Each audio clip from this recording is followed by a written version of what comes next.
नमस्कार दोस्तों, कैसे आप सब। आप सभी ने अध्याय 12 खनिज पोषण में भाग 1 पढ़ा। भाग 1 में आपने तत्वों के अनिवार्यता संबंधी अध्ययन की विधि के बारे में पढ़ा। कौन कौन से तत्व अनिवार्य होते हैं इनके बारे में आपने जाना। वृहत और सूक्ष्म तत्वों के बारे में जाना। अब आते हैं उसके आगे के टॉपिक्स के बारे में पढ़ेंगे, जो कि होगा वृहत पोषकों की क्या भूमिका है पौधों में, और देखेंगे कि अलग अलग तत्वों का क्या उपयोग होता है पौधों में, उनकी कमी से क्या लक्षण उत्पन्न होते हैं, इन सब के बारे में जानेंगे। टॉपिक शुरू करने से पहले जो आपसे भाग 1 में क्वेश्चंस किए गए थे उनके आंसर्स देखेंगे। सबसे पहला क्वेश्चन किया गया था कि खनिज पोषण किसे कहते हैं, मिनरल न्यूट्रिशन किसे कहते हैं। मैंने बताया था कि हरे पौधे प्रकाश संश्लेषण के द्वारा, जिसमें वायु से कार्बन डाइऑक्साइड तथा मृदा से जल व अकार्बनिक तत्वों का अवशोषण करके अपना भोजन बनाते हैं। तो जो पौधे होते हैं वो जल और अकार्बनिक तत्वों को मृदा से प्राप्त करते हैं। मृदा में अकार्बनिक तत्व खनिजों के रूप में होते हैं, अतः इन्हें खनिज तत्व कहते हैं और इनसे प्राप्त पोषण को ही खनिज पोषण कहा जाता है। दूसरा क्वेश्चन किया गया था कि जल संवर्धन या मृदा विहीन संवर्धन किसे कहते हैं, हाइड्रोपोनिक्स या सॉइल लेस कल्चर किसे कहते हैं। तो जल संवर्धन की प्रक्रिया क्या होती है, पौधों को मृदा की अनुपस्थिति में पोषक विलयनों के घोल में उगाना ही जल संवर्धन या मृदा विहीन संवर्धन कहलाता है। तीसरा क्वेश्चन क्या कहते हैं कि सर्वप्रथम किस वैज्ञानिक ने यह प्रदर्शित किया कि किसी भी पौधे को मृदा की अनुपस्थिति में पोषक विलयन में उगाया जा सकता है। तो इसका आंसर होगा जूलियस सैकस। चौथा क्वेश्चन क्या कहते हैं कि तत्वों के अनिवार्यता हेतु मापदंड कौन कौन से हैं। तो 3 मापदंड बताए गए थे। पहला था कि तत्व पौधों की सामान्य वृद्धि और जनन हेतु नितांत आवश्यक होने चाहिए, अर्थात इनकी अनुपस्थिति में वह तत्व अपना जीवन चक्र पूरा न कर पाए या बीज धारण न कर पाए। दूसरा मैंने आपको बताया था कि मापदंड कौन सा था कि तत्व की विशिष्टता होनी चाहिए, अर्थात वह किसी अन्य तत्व से प्रतिस्थापित नहीं होना चाहिए, एक तत्व की कमी को दूसरा तत्व पूरा न कर पाए। तीसरा बताया गया था कि अनिवार्य तत्व वे होते हैं जो पौधों के उपापचय में प्रत्यक्ष रूप से सम्मिलित होते हैं। नेक्स्ट क्वेश्चन आपसे किया गया था कि वृहत पोषक तत्व कौन कौन से हैं। तो वृहत पोषक तत्व कौन से हैं, carbon, hydrogen, oxygen, nitrogen, phosphorus, potassium, sulphur, calcium, magnesium. फिर आपसे नेक्स्ट क्वेश्चन किया गया था कि सूक्ष्म पोषक तत्व कौन से हैं। तो सूक्ष्म पोषक तत्व कौन से हैं, iron, manganese, copper, molybdenum, zinc, boron, chlorine और निकिल, ये हैं सूक्ष्म पोषक तत्व। नेक्स्ट क्वेश्चन किया गया था कि अनिवार्य तत्वों के अतिरिक्त कुछ ऐसे तत्व हैं जो उच्च पौधों के लिए अनिवार्य होते हैं। कौन कौन से, सोडियम, सिलिकॉन, कोबाल्ट और सेलेनियम। नेक्स्ट क्वेश्चन किया गया था कि ऊर्जा संबंधी तत्व कौन कौन से हैं। तो ऊर्जा संबंधी तत्व पर्णहरिम में मैग्नीशियम और एटीपी में फास्फोरस होता है। नेक्स्ट क्वेश्चन किया गया था कि मैग्नीशियम कौन कौन से एंजाइम को सक्रिय करता है या क्रियाशील करता है। तो मैग्नीशियम रूबिस्को यानी राइबोलोज बिस्फास्फेट, कार्बोक्सिलेज, ऑक्सीजनेज तथा फास्फोइनोल पाइरुवेट और कार्बोक्सिलेज, इन दोनों एंजाइमों को सक्रिय या क्रियाशील करता है, जो कि प्रकाश संश्लेषण में कार्बन स्थिरीकरण के लिए महत्वपूर्ण होता है। नेक्स्ट क्वेश्चन किया गया था कि जिंक आयन किस एंजाइम को सक्रिय करता है। तो जिंक आयन अल्कोहल डिहाइड्रोजनोज एंजाइम को सक्रिय करता है। नेक्स्ट क्वेश्चन किया था कि मोलिब्डेनम किस एंजाइम को सक्रिय करता है। तो मोलिब्डेनम नाइट्रोजन उपापचय में संबंधित नाइट्रोजिनेज एंजाइम को सक्रिय करता है। नेक्स्ट क्वेश्चन किया गया था कि वह तत्व जो कोशिका के परास्तरणीय विभव को बदलता है, उसका आंसर होगा पोटेशियम। नेक्स्ट लास्ट क्वेश्चन किया गया था कि रंध्रों के खुलने और बंद होने में अनिवार्य तत्व कौन सा है। तो इसका भी आंसर होगा पोटेशियम। बस इतने क्वेश्चंस किए गए थे जिनके आंसर्स आपको बता दिए गए। अब आते हैं भाग 2 के टॉपिक पर, जो कि होगा वृहत और सूक्ष्म तत्वों की भूमिका। वृहत व सूक्ष्म तत्वों की भूमिका, सूक्ष्म तत्वों की पौधों में भूमिका।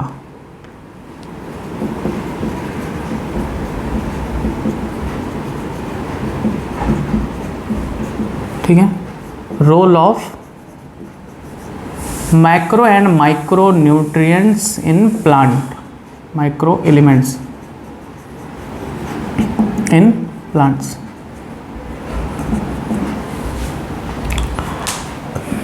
तो अनिवार्य तत्व पौधों की कोशिकाओं में होने वाले उपापचय में प्रत्यक्ष रूप से सम्मिलित होते हैं। जैसे उदाहरण अगर ले लें तो कोशिका झिल्ली की पारगम्यता, कोशिका द्रव्य के पराशर दाब को नियंत्रित करना, इलेक्ट्रॉन परिवहन तंत्र, एंजाइमों की क्रियाशीलता, वृहद अणुओं और सह एंजाइम के मुख्य संगठक के रूप में ये कार्य करते हैं। यानी जो अनिवार्य तत्व होते हैं वो पौधों के समस्त उपापचयी क्रियाओं में सम्मिलित होते हैं। उसके कुछ उदाहरण मैंने बताया। अब आप समझेंगे कि कौन कौन से अनिवार्य तत्व हैं जिनकी क्या उपयोगिता होती है। तो लिस्ट मैं बताऊंगा जो एनसीईआरटी में दिया गया, वही एनसीईआरटी का A to Z लाइन भी लिखवाऊंगा। आप यहाँ पर लिख सकते हैं या फिर एनसीईआरटी से देख के लिख सकते हैं।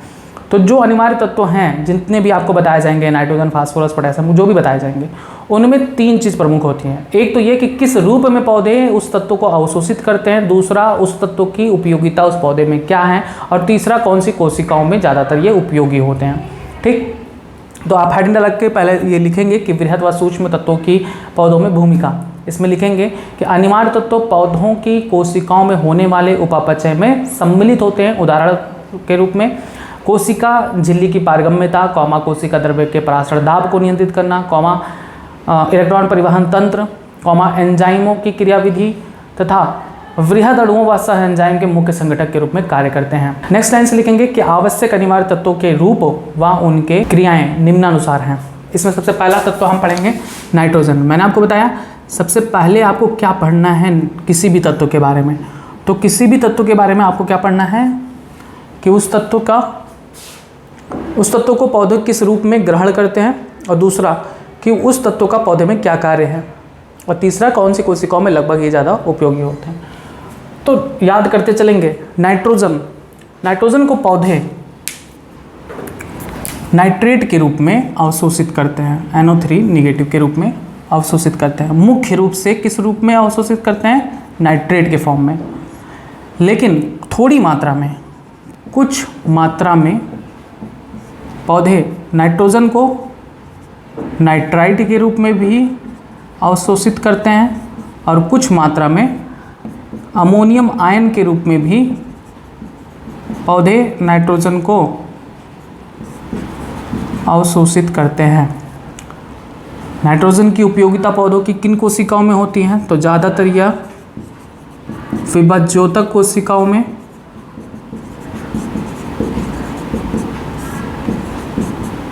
और सक्रिय उपापचय कोशिकाओं में। सक्रिय उपापचय कोशिकाओं में इनकी उपयोगिता होती है। नेक्स्ट, अब इनका कार्य देखेंगे। तो कार्य क्या है? आपको पता है कि नाइट्रोजन एक ऐसा तत्व है जिसकी कमी से पौधों में वृद्धि रुक जाती है। क्यों?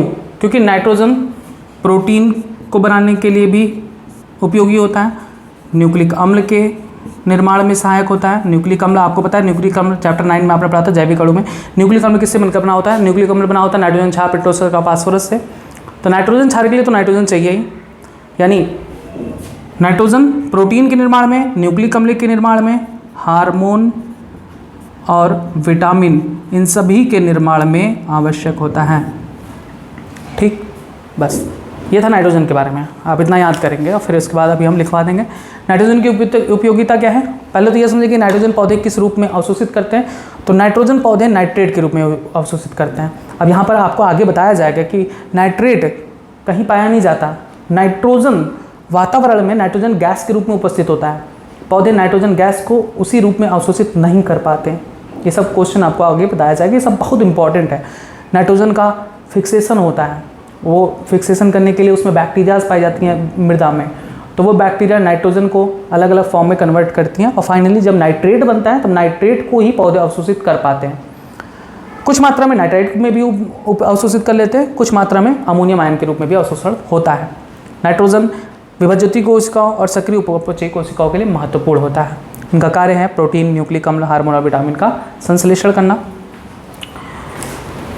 दूसरा तत्व आता है फास्फोरस।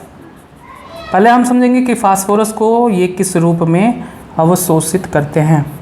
पौधे फास्फोरस के किस रूप में अवशोषित करते हैं? तो पौधे फास्फोरस को फास्फेट आयन के रूप में अवशोषित करते हैं। फास्फेट आयन के रूप में अवशोषित करते हैं, या तो H2PO4 निगेटिव के रूप में, यानी डाईहाइड्रोजन फास्फेट के रूप में, या इसे हाइड्रोजन फास्फेट के रूप में भी ये अवशोषित करते हैं। ठीक है, हाइड्रोजन फास्फेट के रूप में। ये हो गया। फास्फोरस की उपयोगिता क्या है? या कोशिका झिल्ली के निर्माण में, कोशिका झिल्ली के निर्माण में, कोशिका झिल्ली के निर्माण में, प्रोटीन के निर्माण में, सभी न्यूक्लिक अम्लों के निर्माण में, सभी न्यूक्लिक अम्लों के निर्माण में, कॉमा न्यूक्लियोटाइडों के निर्माण में भाग लेते हैं, और समस्त फास्फोराइलेशन जिसे फास्फेटीकरण प्रक्रिया कहते हैं, फास्फेटीकरण प्रक्रिया में ये भाग लेते हैं, फास्फेटीकरण प्रक्रिया में भाग लेते हैं। याद करिए कि पौधे फास्फोरस को किस रूप में अवशोषित करते हैं, पौधे फास्फोरस को फास्फेट आयन के रूप में अवशोषित करते हैं, मुख्यतः डाइहाइड्रोजन फास्फेट के रूप में या हाइड्रोजन फास्फेट के रूप में। कोशिका झिल्ली में फास्फोरस, आपको याद होगा कोशिका झिल्ली किसकी बनी होती है, लिपिड और प्रोटीन की। आपको बताया गया था लिपिड किस रूप में होते हैं, फास्फोलिपिड के रूप में होते हैं। तो फास्फोलिपिड में फास्फोरस चाहिए होता है, यानी कोशिका झिल्ली के निर्माण में फास्फोरस चाहिए, प्रोटीन के निर्माण में फास्फोरस चाहिए, सभी न्यूक्लिक अम्ल जितने भी हैं सब में फास्फोरस चाहिए, क्योंकि न्यूक्लिक अम्ल के निर्माण में क्या होता है, न्यूक्लियोटाइड। न्यूक्लियोटाइड में फिर वही चीज़ बताएंगे, नाइट्रोजन क्षार पाया जाता है, पेंटोस शर्करा और फास्फोरस पाया जाता है, बताया था ना न्यूक्लियोटाइड के निर्माण में। और सभी फास्फोराइलेशन प्रक्रियाएं जो होती हैं कोशिका में उनमें ये अनिवार्य होते हैं। ये क्वेश्चन पूछा गया है नीट में, फास्फोरस का प्राकृतिक भंडार क्या है। तो फास्फोरस का प्राकृतिक भंडार चट्टान होते हैं, सैल यानी रॉक्स। चट्टानों के टूटने फूटने से ही मृदा का निर्माण होता है और उसी से इसमें चट्टानों से फास्फोरस मृदा में पहुंचता है और इसका प्रयोग पौधे करते हैं। नेक्स्ट आता है पोटेशियम। सबसे पहले ये जानेंगे कि पौधे पोटेशियम को किस रूप में अवशोषित करते हैं। तो पौधे पोटेशियम को पोटेशियम आयन के रूप में अवशोषित करते हैं, पोटेशियम आयन के रूप में पौधे इसे अवशोषित करते हैं। इसकी उपयोगिता सबसे ज़्यादा कहाँ होती है, तो इसकी उपयोगिता सबसे ज़्यादा कलिकाओं में होती है, पर्णों में होती हैं, मूल शीर्षों में होती हैं, विभज्योतिकी ऊतकों में होती है। कार्य क्या है, तो यह कोशिका में धनायन ऋणायन को नियंत्रित करता है,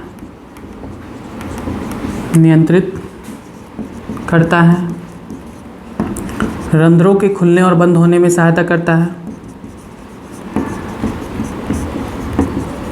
बंद होने में सहायता करता है, ठीक है। प्रोटीन संश्लेषण में सहायक है, प्रोटीन संश्लेषण में सहायक है, हार्मोन को सक्रिय करता है, कुछ हार्मोनों को सक्रिय करता है, कोशिकाओं को स्फीत दशा में बनाए रखने का कार्य करता है,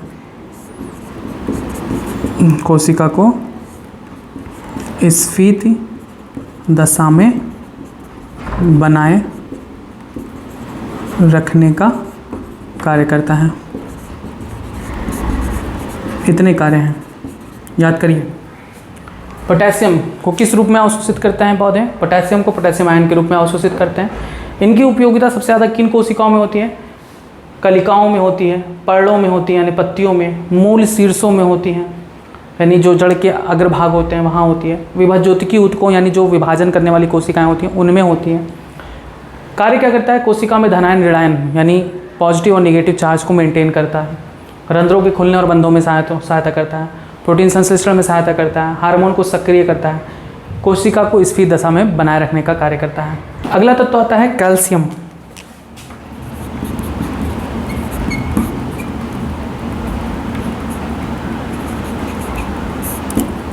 सबसे पहले ये कि कैल्शियम को पौधे किस रूप में अवशोषित करते हैं, कैल्शियम आयन के रूप में ही पौधे इसे अवशोषित करते हैं। इसकी आवश्यकता किन कोशिकाओं में सबसे ज़्यादा होती है, इसकी आवश्यकता सबसे ज़्यादा विभज्योतिकी कोशिकाओं और विभेदित होती हुई कोशिकाओं में होता है, विभज्योतिकी कोशिकाओं व विभेदित होती हुई कोशिकाओं में इसकी आवश्यकता होती है। सबसे ज़्यादा विभाजन करते समय जब कोशिका भित्ति का निर्माण होता है तो कोशिका भित्ति में एक परत होती है मध्य पटलिका। कोशिका भित्ति में जो मध्य पटलिका होती है जिसे हम मिडिल लैमेला कहते हैं, मिडिल लैमेला, इसके फॉर्मेशन में कैल्शियम की महत्वपूर्ण भूमिका होती है। क्यों?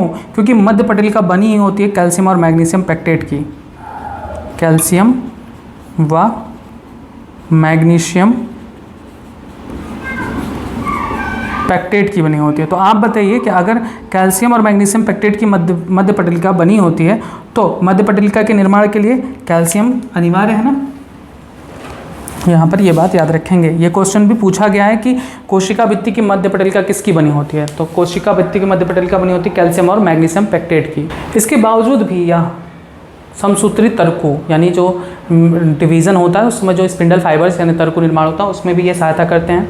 कुछ एंजाइमों को सक्रिय करने का भी कार्य करते हैं। इनका एक्यूमुलेशन पुरानी पत्तियों में होता है, यानी कैल्शियम एकत्रित हो जाती हैं पुरानी पत्तियों में। और मैंने इससे पहले भी बताया था कि पुरानी पत्तियों से जब पुरानी पत्तियाँ गिरने वाली होती हैं तो उनसे सारे के सारे खनिज तत्व तो स्थानांतरित हो जाती हैं नई पत्तियों की तरफ या नई तनों की तरफ। लेकिन सिर्फ कैल्शियम एक ऐसा तत्व होता है जो गिरते हुए यानी जीर्ण पत्ती से स्थानांतरित नहीं होता।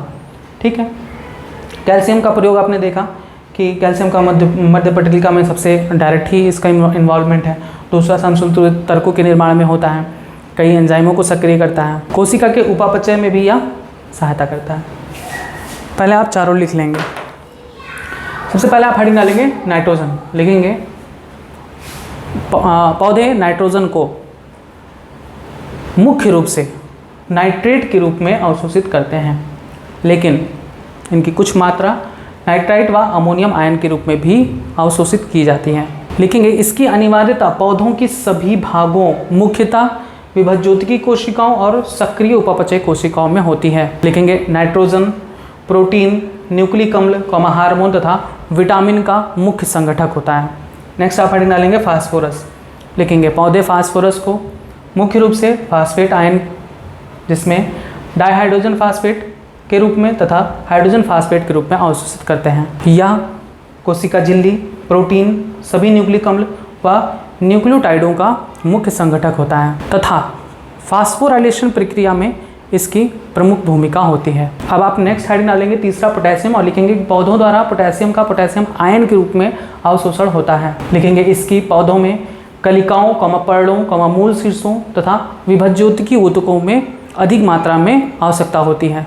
लिखेंगे पोटेशियम कोशिकाओं में धनायन ऋणायन के संतुलन के निर्धारण में सहायक होता है। साथ ही यह प्रोटीन संश्लेषण, रंध्रों के खुलने व बंद होने, एंजाइमों को सक्रिय करने और कोशिकाओं में स्फीत दशा को बनाए रखने में सहायक होता है। नेक्स्ट हेडिंग डालेंगे कैल्शियम और लिखेंगे पौधे कैल्शियम को कैल्शियम आयन के रूप में Ca+2 के रूप में अवशोषित करते हैं। मुख्य रूप से इसकी आवश्यकता पौधों की विभज्योतिकी कोशिकाओं व विभेदित होती हुई कोशिकाओं में होती है। लिखेंगे कोशिका विभाजन के दौरान कोशिका भित्ति के निर्माण में इसकी आवश्यकता होती है। विशेष रूप से कोशिका भित्ति की मध्य पटलिका में कैल्शियम पेक्टेट के रूप में होता है। आगे लिखेंगे इसकी अनिवार्यता समसूत्रित तर्कु के निर्माण में भी होता है। यह पुरानी पत्तियों में एकत्रित हो जाता है। यह कोशिका झिल्लियों की सामान्य प्रक्रियाओं में शामिल होता है। यह कुछ एंजाइमों को सक्रिय करता है तथा उपापचयी क्रियाओं में भी सम्मिलित होता है। आइए नेक्स्ट देखते हैं और तत्वों के बारे में समझते हैं कि कौन से रूप में उसका अवशोषण होता है और क्या कार्य है।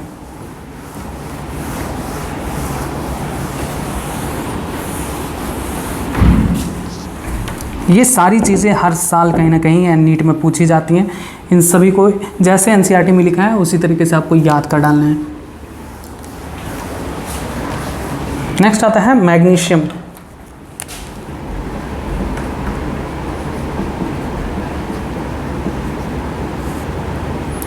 मैग्नीशियम के पौधे किस रूप में अवशोषित करते हैं, तो मैग्नीशियम के पौधे मैग्नीशियम आयन के रूप में ही अवशोषित करते हैं। कार्य क्या है, तो यह प्रकाश संश्लेषण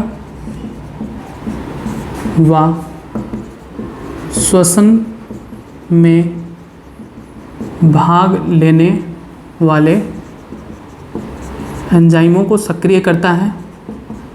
एंजाइमों को सक्रिय करता है अभी आपको बताया गया था कि मैग्नीशियम किसको सक्रिय करता है, राइबोलोज बिसफास्फेट कार्बोक्सिलेज ऑक्सीजनेज को, और फास्फोइनोल पाइरुवेट कार्बोक्सिलेज, इन दोनों एंजाइम को सक्रिय करता है।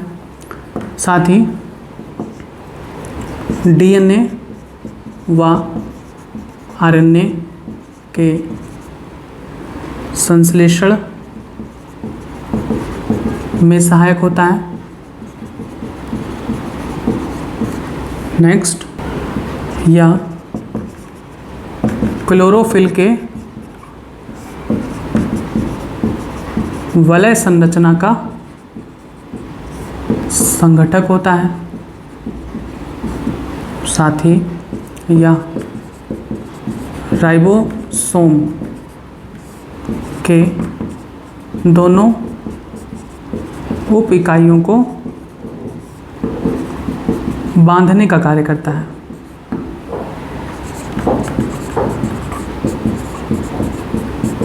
ठीक है, ये कार्य है मैग्नीशियम के। मैग्नीशियम को पौधे मैग्नीशियम आयन के रूप में अवशोषित करते हैं। ये प्रकाश संश्लेषण संबंधी जितने भी एंजाइम्स हैं उनमें कुछ एंजाइमों को ये क्रियाशील भी करता है। डीएनए आरएनए के संश्लेषण में सहायक होता है। क्लोरोफिल के वलय संरचना का संघटक होता है। राइबोसोम के दोनों उप इकाइयों को बांधने का कार्य करता है। आपको बताया गया था राइबोसोम दो प्रकार का होता है, एक होता है 70S और दूसरा होता है 80S। जो 70S होता है वो बना होता है किसका, 50S प्लस 30S से, और 80S जो होता है वो बना होता है 60S प्लस 40S से। इसकी दो उप इकाइयाँ होती हैं। जो 50S होता है वो बड़ा होता है और जो 30S है वो छोटा होता है, और ये दोनों जो उप इकाइयाँ होती हैं वो आपस में आकर जुड़ जाती हैं। ठीक है, और आकर आपस में ऐसी संरचना बनाती हैं। ठीक है, ये दोनों उप इकाइयाँ आपस में एक दूसरे की तरफ आकर जुड़ जाती हैं और जुड़ने पर ऐसी संरचना बनती है। इन दोनों के जुड़ने के लिए मैग्नीशियम आयन चाहिए होता है। ये क्वेश्चन भी मिनट में पूछा गया है। ठीक, सेम इसी तरीके से यहाँ पर भी जो 60S होता है और जो 40S होता है, इन दोनों को आपस में जुड़ने के लिए क्या चाहिए, मैग्नीशियम आयन चाहिए। तो राइबोसोम की दोनों इकाइयाँ एक दूसरे से किससे जुड़ी होती हैं, मैग्नीशियम आयन से। बस ये हो गया मैग्नीशियम के बारे में। नेक्स्ट आता है गंधक यानी सल्फर। पौधे सल्फर को सल्फेट आयन के रूप में अवशोषित करते हैं। SO4 नेगेटिव के रूप में अवशोषित करते हैं। इनकी उपयोगिता क्या है, तो सल्फर सिस्टीन व मिथियोनिन नामक अमीनो अम्ल का मुख्य संघटक है। ठीक है, दूसरा, यह अनेक विटामिनों जैसे थायमीन, बायोटीन, कोएंजाइम ए, ठीक है, तथा फेरेडॉक्सिन का मुख्य संघटक है। याद करिए, सल्फर का उपयोग क्या है, सल्फर सिस्टीन और मिथियोनिन नामक अमीनो अम्ल का मुख्य घटक होता है। सिस्टीन और मिथियोनिन नामक अमीनो अम्ल का मुख्य संघटक होता है, यानी विटामिनों जैसे थायमीन, बायोटीन, कोएंजाइम के मुख्य संघटक के रूप में कार्य करता है और फेरेडॉक्सिन का मुख्य संघटक होता है। नेक्स्ट आता है तत्व लौह या आयरन। पौधे लौह को या आयरन को किस रूप में अवशोषित करते हैं, तो इसे फेरिक आयन के रूप में अवशोषित करते हैं। Fe+3 के रूप में अवशोषित करते हैं। उपयोगिता क्या है, सबसे पहले हम ये जानेंगे कि जितने भी सूक्ष्म तत्व हैं उनमें सबसे ज़्यादा किस सूक्ष्म तत्व की आवश्यकता पौधों की होती है, तो लौह की होती है। सूक्ष्म तत्व में आपने जो भी पढ़ा, iron, copper, boron, zinc, molybdenum, nickel, chlorine, जो भी पढ़ा, उसमें सबसे ज़्यादा सूक्ष्म तत्व की आवश्यकता पौधों को आयरन की होती है। अब देखें तो ये फेरेडॉक्सिन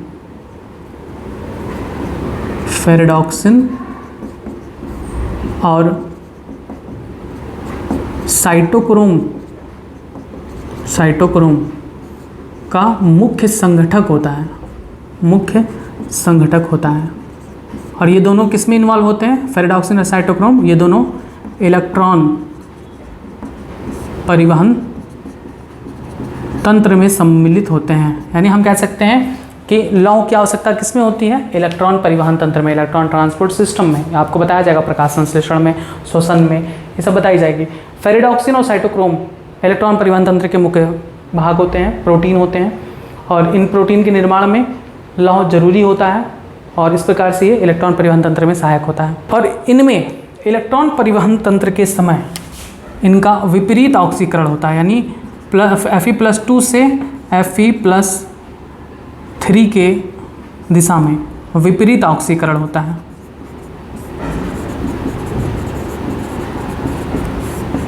ठीक है, फेरस से फेरिक आयन में ये परिवर्तित होता है। एक और उपयोगिता है यह कैटालेज एंजाइम को सक्रिय करता है, कैटालेज एंजाइम को सक्रिय करता है। नेक्स्ट, पर्णहरित यानी क्लोरोफिल के निर्माण में भी सहायक होता है। ठीक, इतने उपयोग हैं लौह के। नेक्स्ट आता है तत्व मैग्नीज। मैग्नीज की को पौधे किस रूप में अवशोषित करते हैं, मैग्नस आयन के रूप में अवशोषित करते हैं। क्या उपयोगिता है, यह प्रकाश संश्लेषण, श्वसन, नाइट्रोजन उपापचय के दौरान या नाइट्रोजन उपापचय से संबंधित एंजाइमों को सक्रिय करता है।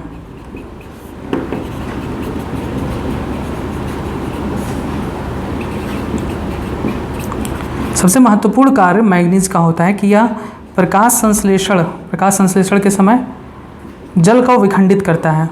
ठीक है, जल को विखंडित करता है और इससे ऑक्सीजन गैस मुक्त करता है। ये बहुत इम्पॉर्टेंट है कि प्रकाश संश्लेषण के समय मैग्नीज ही वह तत्व होता है जो जल का विखंडन करता है और ऑक्सीजन मुक्त करता है। बस आप इतना लिखेंगे। नेक्स्ट आप हेडिंग डालेंगे, आपने जो भी लिखा उसके बाद मैग्नीशियम हेडिंग डालेंगे और लिखेंगे मैग्नीशियम को पौधे मैग्नीशियम आयन के रूप में अवशोषित करते हैं। लिखेंगे यह प्रकाश संश्लेषण व श्वसन में भाग लेने वाले एंजाइमों को सक्रिय करता है तथा डीएनए व आरएनए के संश्लेषण में भी शामिल होता है। आगे लिखेंगे मैग्नीशियम क्लोरोफिल के वलय संरचना के संश्लेषण में भी भाग लेता है तथा यह राइबोसोम के आकार को बनाए रखने में सहायक होता है। नेक्स्ट लिखेंगे गंधक और लिखेंगे कि पौधे सल्फर को सल्फेट आयन के रूप में अवशोषित करते हैं। यह सिस्टीन व मिथियोनिन नामक अमीनो अम्ल का मुख्य संगठक होता है तथा अनेक विटामिनों जैसे थायमीन, बायोटिन, कोएंजाइम तथा फेरेडॉक्सिन का मुख्य संगठक है। नेक्स्ट आप लिखेंगे लौह और लिखेंगे कि पौधे लौह को फेरिक आयन के रूप में अवशोषित करते हैं। लिखेंगे लौह को किसी अन्य ऐसे लिखेंगे कि पौधे किसी अन्य सूक्ष्म मात्रिक तत्वों के अपेक्षा लौह को अधिक मात्रा में अवशोषित करता है, अर्थात लौह की अनिवार्यता अन्य सूक्ष्म मात्रिक तत्वों की अपेक्षा अधिक होती है। लिखेंगे यह फेरेडॉक्सिन तथा साइटोक्रोम जैसे प्रोटीन का मुख्य संगठक है जो इलेक्ट्रॉन परिवहन तंत्र में भाग लेते हैं। लिखेंगे इनमें इलेक्ट्रॉन स्थानांतरण के समय Fe+2 से Fe+3 की दिशा में विपरीत ऑक्सीकरण होता है। लिखेंगे यह कैटालेज एंजाइम को सक्रिय कर देता है तथा पर्णहरित के निर्माण में भी सहायक होता है। नेक्स्ट आप हेडिंग डालेंगे मैग्नीज और इसमें लिखेंगे कि पौधे मैग्नीज को मैग्नस आयन के रूप में अवशोषित करते हैं। लिखेंगे यह प्रकाश संश्लेषण, श्वसन, नाइट्रोजन उपापचय से संबंधित अनेक एंजाइमों को सक्रिय कर देता है। लास्ट लाइन लिखेंगे कि मैग्नीज का प्रमुख कार्य प्रकाश संश्लेषण के दौरान जल के अणुओं का विखंडन करके ऑक्सीजन अणु को उत्सर्जित करना है। चलिए अब आता है नेक्स्ट अगला तत्व जो कि है जिंक। पौधे जिंक को किस रूप में अवशोषित करते हैं, तो पौधे जिंक को जिंक आयन के रूप में ही अवशोषित करते हैं। जिंक ऐसा तत्व है जो कार्बोक्सिलेज एंजाइम को सक्रिय करता है। ये सब बातें आपको एकदम याद होनी चाहिए, कुछ भी नहीं छोड़ना है। एनसीईआरटी के अलावा इन सभी को और अन्य स्रोतों से पढ़ना भी नहीं है, क्योंकि एनसीईआरटी की लाइन टू लाइन दी जाती है। नेक्स्ट लिखेंगे जिंक। इसमें लिखेंगे कि पौधे जिंक को जिंक आयन के रूप में ग्रहण करते हैं, या मुख्य रूप से कार्बोक्सिलेज एंजाइम को सक्रिय करता है।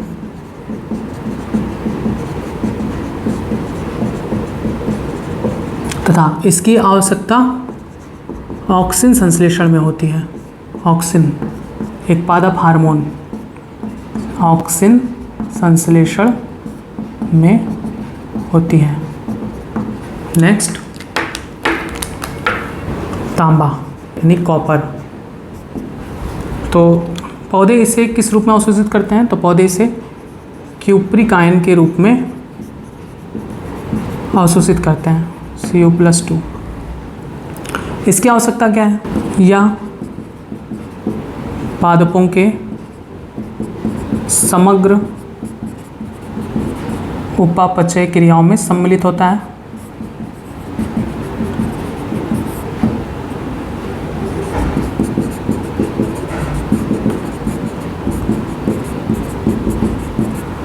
आयरन की तरह यह भी रेडॉक्स अभिक्रिया में भाग लेता है। ठीक है, यह भी विपरीत दिशा में ऑक्सीकृत होता है, यानी क्यूप्रस से क्यूप्रिक आयन के रूप में, यानी विपरीत ऑक्सीकृत होता है।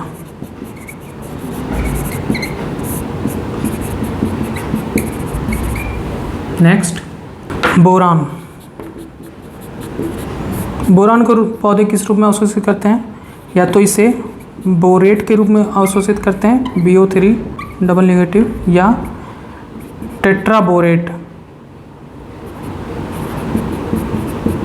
बोरेट के रूप में अवशोषित करते हैं, B4O7 डबल नेगेटिव। बोरेट या टेट्राबोरेट के रूप में पौधे बोरान को अवशोषित करते हैं। इसकी अनिवार्यता कहाँ कहाँ है? कैल्शियम आयन के अवशोषण, इसके प्रयोग में बोरान हेल्प करता है। दूसरा, कोशिका झिल्ली की कार्यशीलता में हेल्प करता है। पराग कण के अंकुरण में सहायक होता है।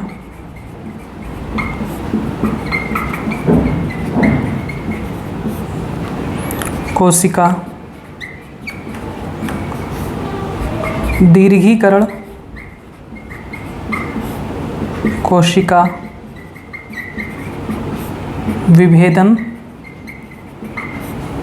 व कार्बोहाइड्रेट के स्थानांतरण, कार्बोहाइड्रेट के स्थानांतरण में भी सहायक होता है। ठीक, ये हो गया बोरान तक। नेक्स्ट आता है molybdenum.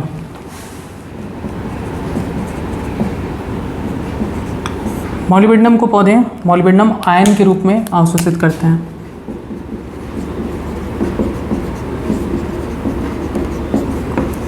MoO2 double positive molybdenum ion के रूप में प्रयोग करते हैं। मॉलिब्डेनम के बारे में आपको बताया, नाइट्रोजन के उपापचय से संबंधित बहुत सारे एंजाइम जैसे नाइट्रोजिनेज,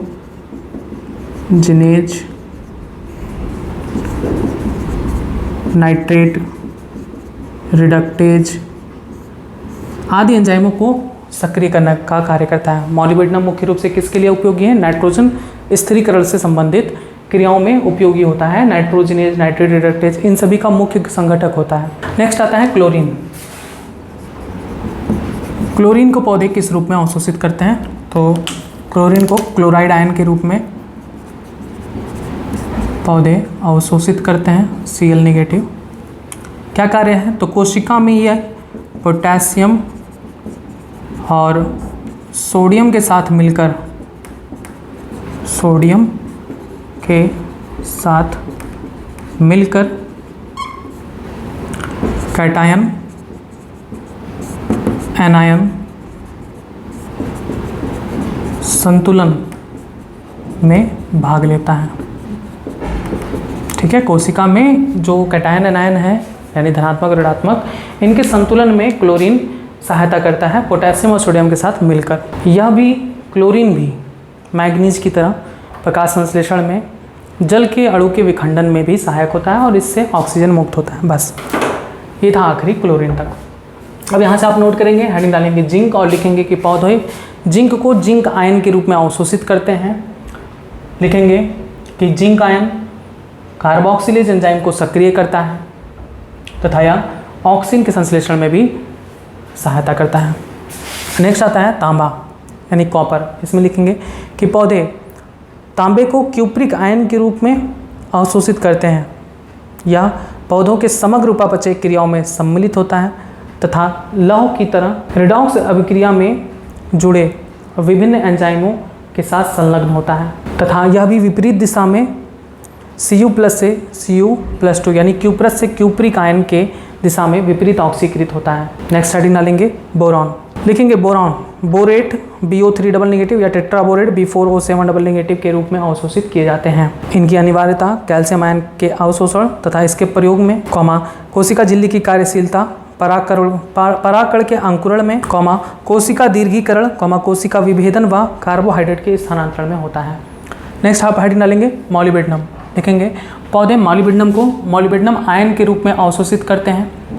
मॉलिबेडनम नाइट्रोजन स्थिरीकरण में प्रयुक्त होने वाले प्रमुख एंजाइम्स नाइट्रोजिनेज नाइट्रेट रिडक्टेज का मुख्य संगठक होता है। लास्ट आता है क्लोरीन और इसमें लिखेंगे कि पौधे क्लोरीन को क्लोराइड आयन के रूप में अवशोषित करते हैं। यह कोशिका में उपस्थित पोटेशियम व सोडियम के साथ मिलकर कोशिका में कैटायन एनायन संतुलन में भाग लेता है। लास्ट लाइन लिखेंगे कि यह प्रकाश संश्लेषण में जल विखंडन के लिए अनिवार्य होता है और जल विखंडन से ऑक्सीजन को मुक्त करता है। बस ये था भाग 2 का टॉपिक, जिसमें आपको विभिन्न तत्वों के अवशोषण का रूप और उसकी उपयोगिता पौधों में क्या होती है इसके बारे में आपको बताया गया। उम्मीद है कि ये सारे टॉपिक आपको समझ में आए हैं। याद करिए, रटिए, इसमें ज़्यादातर आपको याद करने वाले ही टॉपिक है, तो याद करिए क्योंकि क्वेश्चन यहाँ से नेट में जरूर पूछे जाते हैं। उठा के देख लिए, हर साल एक क्वेश्चन यहाँ से फिक्स होता है।